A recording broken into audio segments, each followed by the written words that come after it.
Hallo liebe Vogelfreunde, mein Name ist Robert Isenberg, der Vogelzüchter, der Ihnen hilft bei Problemen in der Vogelhaltung.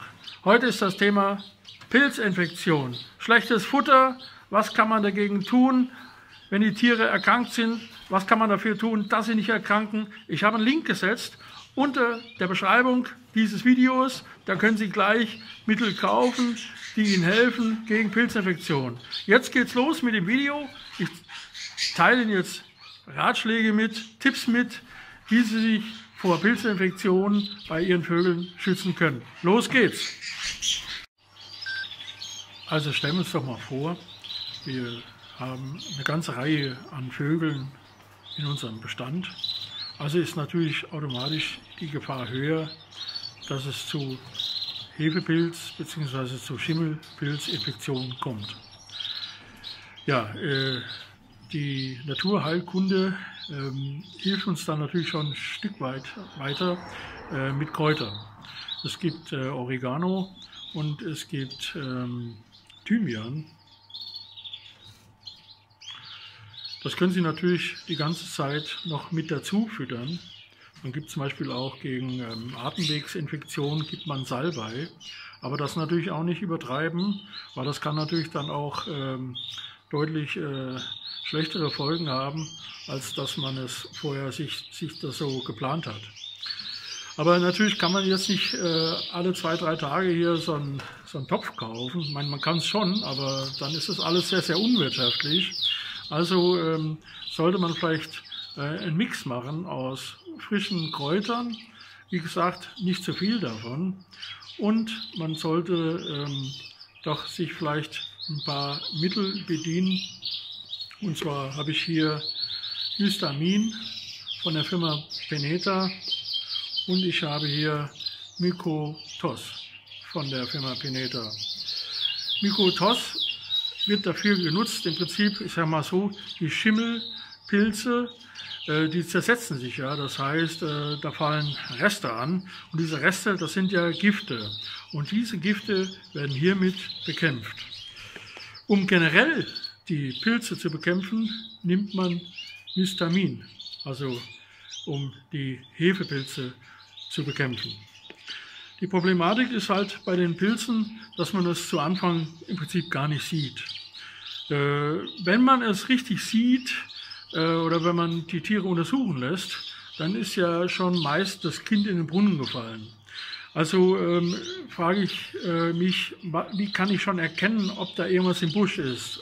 Sind meine Tiere an einer Schimmelpilz bzw. an einer Hefepilzinfektion erkrankt? Also meine Erfahrung ist, dass Vögel, die sich exorbitant am Hinterkopf kratzen und da kahle Stellen haben, dass diese Tiere an Pilzen erkrankt sind.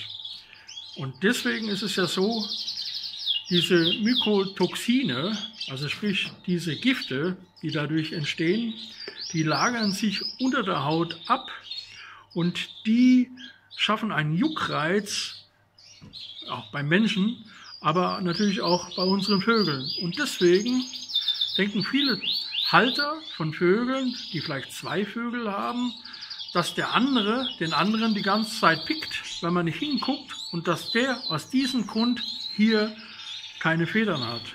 Aber das ist zumeistens nicht so der Fall, sondern es liegt einfach daran, dass die Tiere an einer Pilzinfektion erkrankt sind. Wie gesagt, ich würde an Ihrer Stelle, zu einem ist natürlich die Möglichkeit, die Tiere untersuchen zu lassen. Dann hat man halt Gewissheit, um was für einen Pilzstamm es sich genau handelt. Da kann man natürlich dann explizit dagegen vorgehen. Aber man kann natürlich auch mit diesen Mitteln Histamin und mit dem Mittel Mycotos von der Firma Peneta Abhilfe schaffen. Man mischt hier insgesamt 10 Gramm auf 1 Kilogramm Futter und füttert das seinen Vögeln in steter Regelmäßigkeit, sodass er dann im Prinzip gefeit ist davor, dieses Problem der Pilzinfektion bei sich in dem Bestand großflächig zu bekommen. Dieses Jucken unter der Haut. Das ist ja leider erst der Anfang einer Pilzinfektion. Und zwar ist es ja so, dass die Pilze sich ja in den gesamten Organtrakt des Vogels weiter verbreiten. Das ist leider beim Menschen so, wenn er nichts dagegen tut, wenn er an einer Pilzinfektion erkrankt ist. Aber beim Vogel geht das natürlich noch deutlich schneller. Das heißt, die Organe werden befallen, die Leber wird rot, die Haut wird, wenn das Tier kurz vorm Verenden ist, auch rot.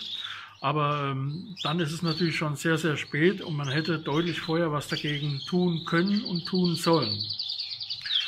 Generell hilft es auch, sich vor Pilzinfektionen zu schützen, indem man das Wasser ansäuert.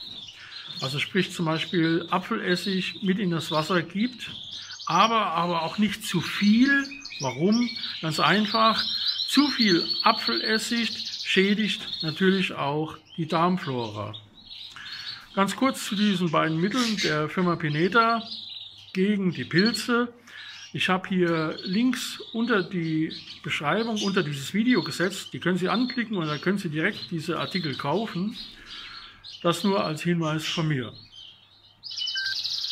Pilze generell mögen kein saures Klima. Was Pilze sehr gern mögen, ist Süßes. Also sollte natürlich der Vogel nichts Süßes bekommen, auch keine Äpfel, weil da ist der Fruchtzucker drin. Davon ernähren sich dann auch die Pilze. Ein weiterer Indikator, den man im Prinzip so ein bisschen zur Seite räumen kann, indem man sich selbst behilft, ist das Badewasser.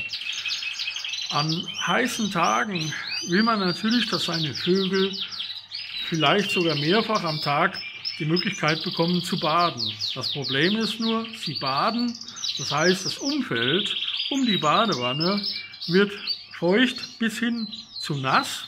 Und wenn da zum Beispiel Futter ist, dann ist natürlich die Wahrscheinlichkeit sehr, sehr hoch, dass auch hier sich an diesem Futter, an diesem feuchten Futter durch dieses feuchte Klima sich Pilze ansiedeln. Die werden dann wiederum aufgenommen von den Vögeln. Und was ist? Das ist der nächste Startschuss für die nächste Pilzinfektion. Generell ist es natürlich auch ganz, ganz wichtig, dass man weiß, wo man sein Futter her hat. Das lässt sich oftmals gar nicht so ganz genau nachvollziehen, wie dann die Wege waren. Aber ich selbst habe ein hohes Interesse daran, auch manchmal an Futter ranzukommen, wo ich weiß, dass das von Privatpersonen selbst angebaut wurde und nicht überlagert und überaltert ist. Das spielt ja eine große Rolle, ist klar. Man guckt zwar immer aufs MHD, aber ich kann oftmals einen Aufkleber einfach drauf machen und sagen, ja, das ist frisch, wenn es denn doch vielleicht längst überlagert ist. Wie bekomme ich raus, ob ein Futter frisch ist, ob eine Saat noch frisch ist? Ich kann einen Keimtest machen, das heißt, ich nehme das Futter, keime es an, ja, feuchte es erst an und sehe dann halt nach 3-4 Tagen, ob das Futter überhaupt keimfähig ist. Weil wenn das Futter nicht mehr keimfähig ist, können Sie davon ausgehen, dass es deutlichst überlagert ist. Und wenn das Futter deutlichst überlagert ist, wie gesagt, die Wahrscheinlichkeit exorbitant hoch, dass natürlich sich da auch deutlichst mehr Pilze bis jetzt angesammelt haben. Also liebe Vogelfreunde, ich fasse noch mal ganz kurz zusammen. Die Pilze benötigen ein feuchtes Umfeld und sie benötigen Zucker, um sich weiter zu entwickeln. Also sorgen Sie gerade für das Gegenteil, wenig Zucker, wenig Feuchtigkeit im Umfeld des Futters. Sie brauchen immer frisches Futter und sorgen Sie selbst vor mit zum Beispiel diesen beiden Mitteln von der Firma Pineta und sorgen Sie vor, indem Sie immer frisches Futter kaufen. Das war es erstmal von meiner Seite aus. Ich bedanke mich für die Aufmerksamkeit. Machen Sie es gut, Ihr Robert Isenberg.